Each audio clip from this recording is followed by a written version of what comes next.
Okay, let's see. Let's see if the audio works. Check my mic. Okay, all right. We are on. Hey, Malachi, how are you doing? All right. Today, somebody DM'd me a cash deal they wanted help with in Huntsville. So I figured, let's do it live. Let's do it together. So this is property in 4100 Kenwood Drive, Huntsville, Alabama, 35810. The wholesale price is 166K. The wholesaler says the ARV is 220 to 245,000. This is a 4-bed, 2-bath, 1,800 square feet. Vacant at closing, needs roof, landscaping, interior, cosmetic, rehab. Okay. Go back to the thing. It's only cash, so it's not creative. All right. So let's set up the file. 4100 Kenwood Drive, Huntsville, Alabama, 4-bed, 2-bath, 1,800 square feet. Asking price is $165,999, $166,000. For the rehab, if I'm doing a new roof, I'm going to assume at least $12K for the roof. And then if it needs landscaping, usually I put like $500 for landscaping. And I'm pulling these numbers from my memory on the other rehab calculators. So usually we've been looking at creative deals for the last couple of days. But today, since this is a BRRRR deal, I'm just going to come in here and plug in some numbers. Interior cosmetic rehab. So I'm going to assume that we need $3 a square foot to paint the entire place. So that's 3 times 1,800. And then I'm going to assume that we need another, if I'm going to assume it's a cosmetic rehab, maybe I got to replace all the floors. So I'm going to plus, open parentheses, 8 times 1,800. So $8 a square foot to replace the flooring, and then $3 a square foot to paint the entire place. So I'm just using rough estimates right here, right? So that's about 32.5K, 32.3K. All right. Let's see. Asking price is $166,000. They're saying the ARV is 220. So let's put that in here.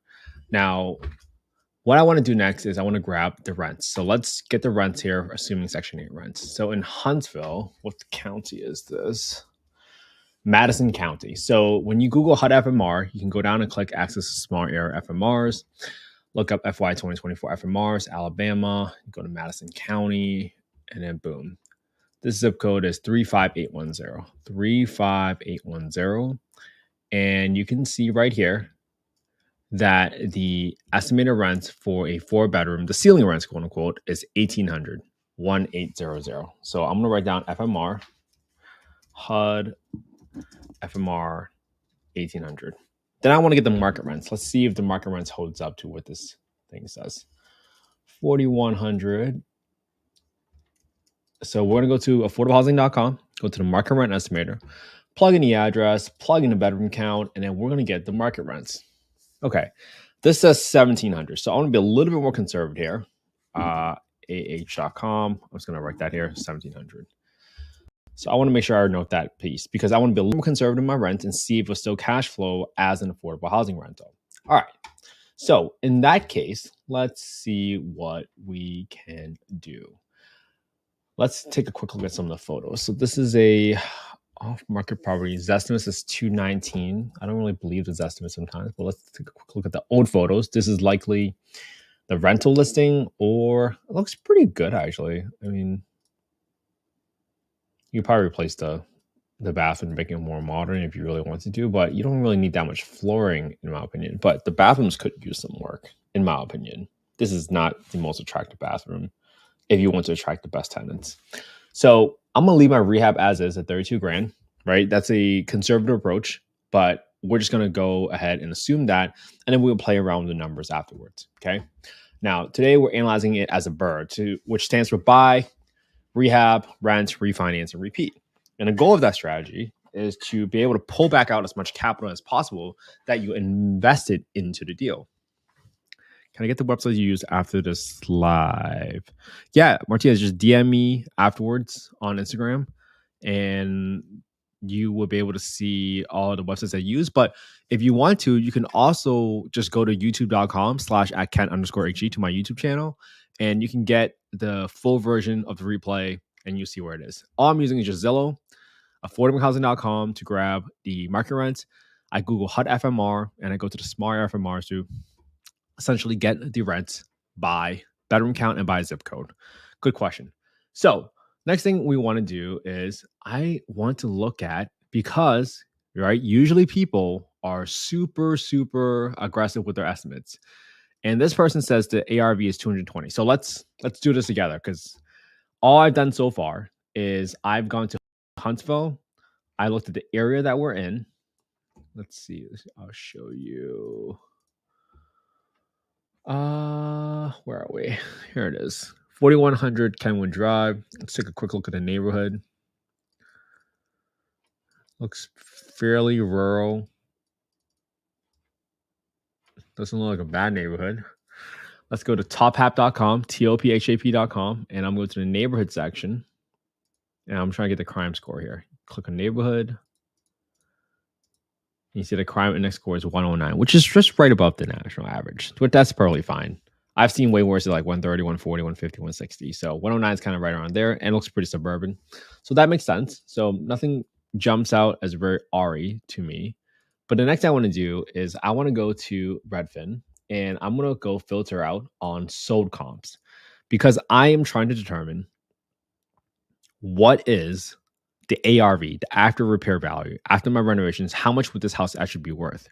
Because in order for me to pull back out as much of my capital, I need to force enough value into the property with the rehabs that I'm doing. So I'm going to go to sold. I'm looking at the last 3 months, and I found 4 properties here that are 4 bedrooms and above. Let's take a quick look. So let me write these down just so you guys can take a look at it. Again, I didn't prepare for any of this stuff. Like, I'm just doing this same time as you. Bed, bath, square feet, lot. And I'm not even gonna know the condition, but we should know that. 4000 Lakeview Drive. This is, and that's in Huntsville. 4 bed, 2.5 bath. This is 1861 square feet, 0.51 acre. Okay, great. Then I have another one. That was sold on December 4th. So that's a really good comp, because it just closed a month ago. And I always like to look at the prices of properties that are really nearby. This one doesn't look that great. This one's 1,200 square feet. My property is 1,800 square feet. So that doesn't even really seem like a good comp. But for some reason, that property sold for $185,000 for 600 square feet less. Why? Let's take a quick look at the pictures. I'm going to go over here. I forgot some of you guys are watching on Instagram, so sometimes I forget to center the screen a little bit so you guys can kind of take a quick look.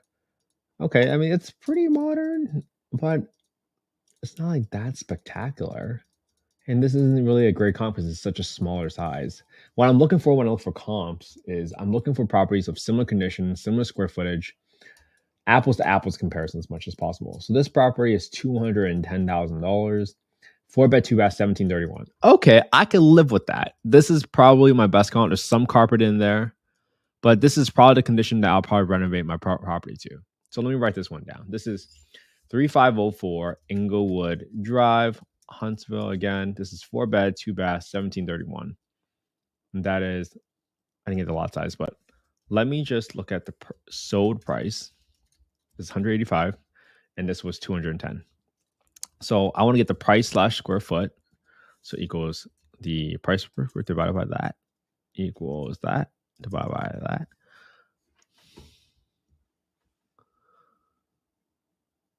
Okay. And then there's one more 175. How's this one look? 175.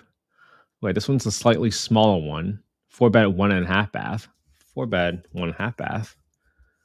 And this was 0.39 acres. Let's check the condition of this property. It's a little older. Some nice flooring, some okay flooring. 175,000. And the reason I'm staying with this is when I look for comps, I try to look for proximity first. And I would never cross this big highway here to look for comps because it's a completely different neighborhood.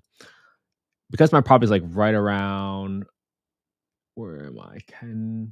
Kenwood Drive, like right around here. I really want to stay within these neighborhoods. Like even this $210,000 home that's like across this little creek. Ideally, I don't want to go that far, but it seems like that was probably my closest comp in that neighborhood. So that's why I'm using that as my comp. Again, comping is just an art, right, guys? It's not going to be perfect, and it's going to be dependent on the person that's actually doing the appraisal for your lender. So sometimes you just got to figure out like, hey, what's my best estimate? Because there's never going to be an exact estimate, and you don't know what the market's going to do in a couple of months from now. Typically for flips, you're doing nicer finishes. For neighbors, what are you doing? If you're lower than flips, and how do you account for the difference? John, I like to go in this area where the ARV is about $180,000. I personally would like to go for a little bit nicer finishes than what other people might typically settle for an affordable housing rental. Because I want a home where someone's going to be proud of living in it. Because if I provide them a beautiful home, my thought process is that they'll take better care of the home because they have more pride and dignity in where they live. So for me, I like to look for a fresh painted home with new flooring whenever I can, because those are your best cosmetic fixes that will increase the cosmetic look of your property. Do I need to do granite countertops? No, but if I can make it look pretty modern with some like the subway tiles and stuff like that, then yeah, why not?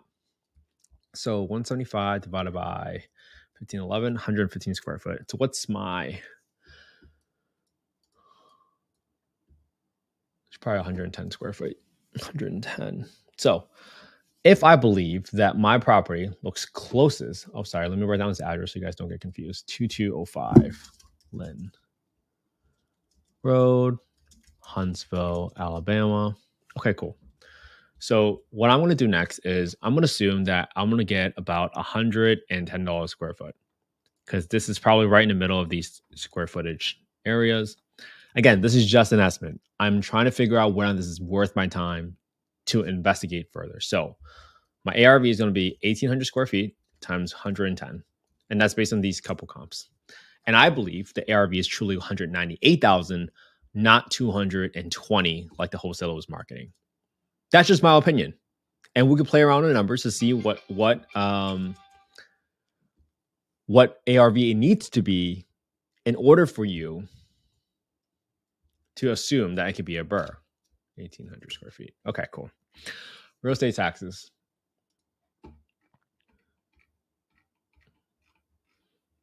I have no idea what the taxes are for this property. $2,000. Okay, I'll use that number. Property insurance. I've seen some rentals at $1,200. So I'm assuming $100 a month. Vacant house insurance, $2,000. That's just a quick assumption there. Purchase price, $166. This is assuming I'm putting $32,000 to renovate the property. All right. Next step is we're going to plug in the numbers for the buy. 198. That came from there. Purchase price, $166,000, which is what we got from there. Repairs, $32,500. I'm assuming I have 2.5% closing costs.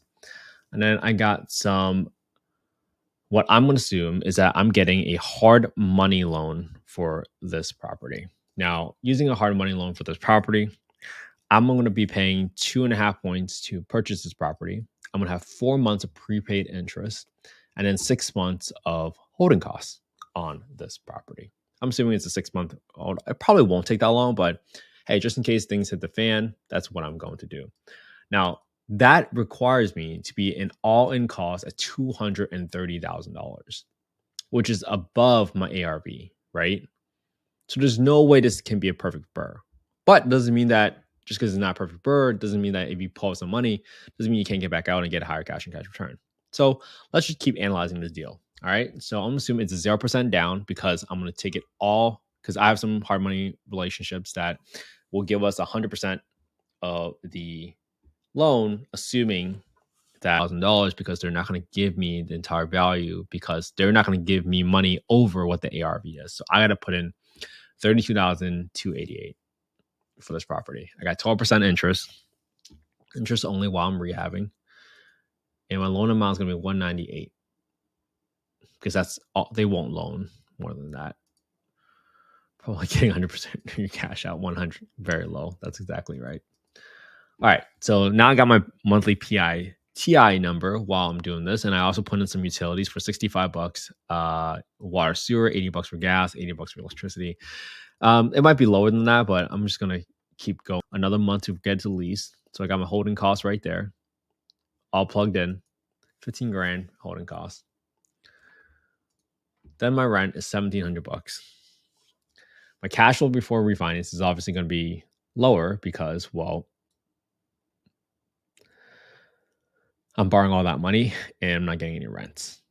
Now, after a refinance, number of months rented in year one after refi is going to be 6 months. So I'm assuming it takes a little bit while before I can refinance. My PITI before the refinance is $1,409. Utilities, some property management expenses for 8%. I got repairs at 5% and I got another 5%. So this kind of matches up with my personal numbers of how I would set aside money every single month for my war chest and reserves. So that's 10% right there of my monthly rents. So my cash flow after the refi is actually, I'm still losing $80 a month after the refi because that's my maximum rent.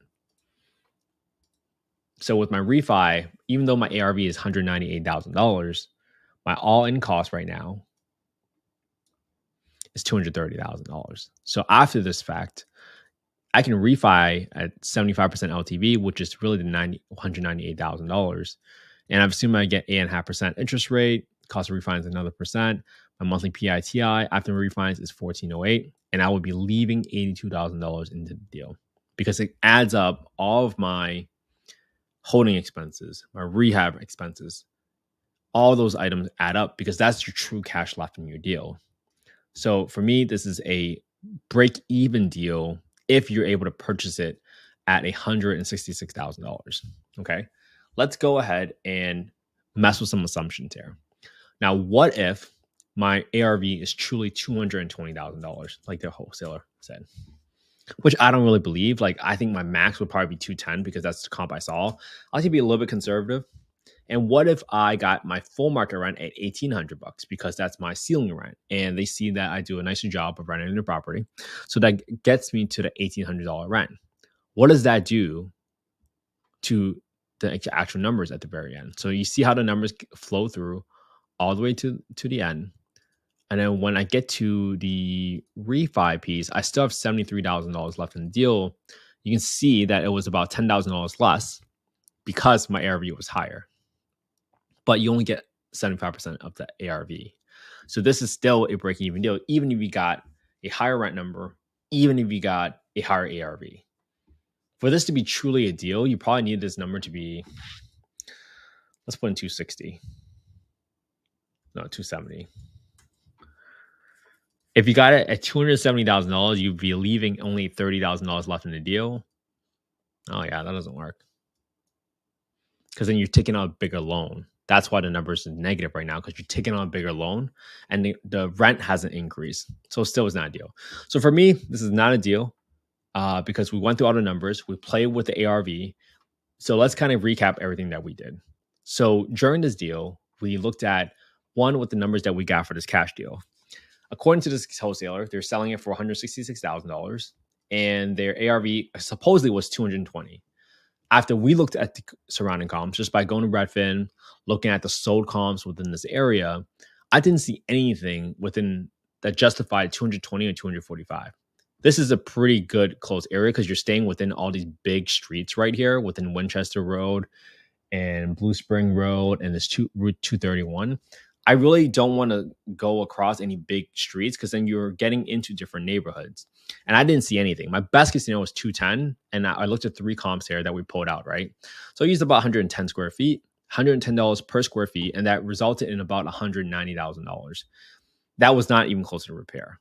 Now, when you flow through all the numbers and you assume that the rent, right? When you looked at affordablehousing.com, the market rents justified a $1,700 rent. Well, HUD FMR, which is a ceiling rent, in my opinion, is $1,800. We played around those numbers and it still wasn't a deal. It wasn't going to cash flow. It was going to break even, assuming that you put aside 5% for maintenance and 5% for reserves, right? So these are all the items that are real expenses You're going to have to find property management. And that just makes this deal really, really tight. So for me, this is not a deal. Now, you would say like, hey, I got the deal for $130,000 and my ARV was truly $210,000. Let's see what will make it a deal. I got this for 90. Yeah, it doesn't work because your ARV is not high enough and your all-in cost is still really, really high. Yeah, so this is not a deal for me personally. And Africa Wanderlust, you can just DM me your email at investwithkenthe on Instagram, and I can send you this bRRRR calculator. For the last couple of days, probably for the last week or two, I've only been analyzing creative deals. So that's just something that you got to be paying attention to. I use a different calculator for bRRRRs because I need to factor in all these holding costs, and I need to figure out, hey, what's my refinancing cost and my refinance debt for the long-term rental debt service to see whether or not I can still cash flow on this deal. This is why you can see that it really requires a very steep discount for your bRRRRs to work, because it's not just adding up your cash purchase price plus your rehab, and you want that to be less than 75% of the ARV. You still got to account for your interest costs. I mean, if you use your own cash for it and you don't have the interest cost, maybe it makes more sense for you. It just depends on your cost of capital, right? If you had all this cash, well, what's your opportunity cost? You got to think about it that way. I can go get 10, 12, 15% passive being a private money lender. So it's got to be worth my time to justify the execution risk, in my opinion. So that's what we did today. We looked at a cash deal that one of our community members sent us. I normally don't like looking at cash deals because it just takes so long to do it. But hopefully this was helpful, and hopefully this was helpful for the community members. And thank you so much for tuning in today. We've been going live for the past 104 days in a row. And I do this for the community. I do this so that I don't claim to be the best underwriter. I do this so that you all can copy exactly what I'm doing so that at least you know the first step to take. But I do not claim to be the best underwriter. I'm just practicing every day. And I hope you can practice alongside with me, analyzing deals every single day, because this is the implied work of being successful in real estate. You have to put in the work. You have to put in the reps in order for you to be successful. For you to buy 100 deals, chances are you might have had to analyze 1,000 deals and said no to all of them.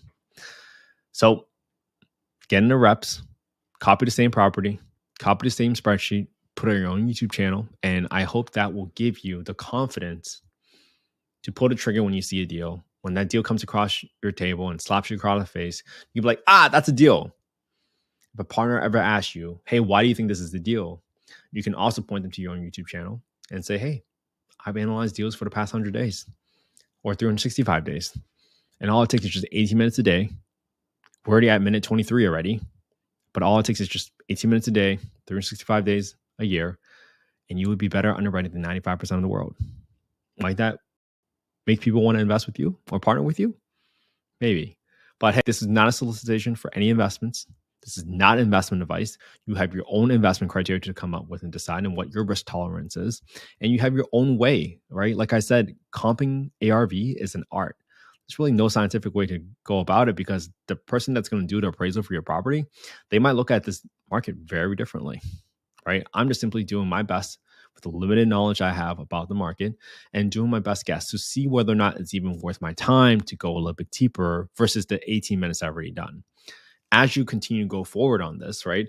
For me, when I saw this deal and I saw that the purchase price was $166,000 and the area value was $220, but I didn't see any properties within a $220 on the sold page, I already knew this wasn't a deal. I would have stopped there.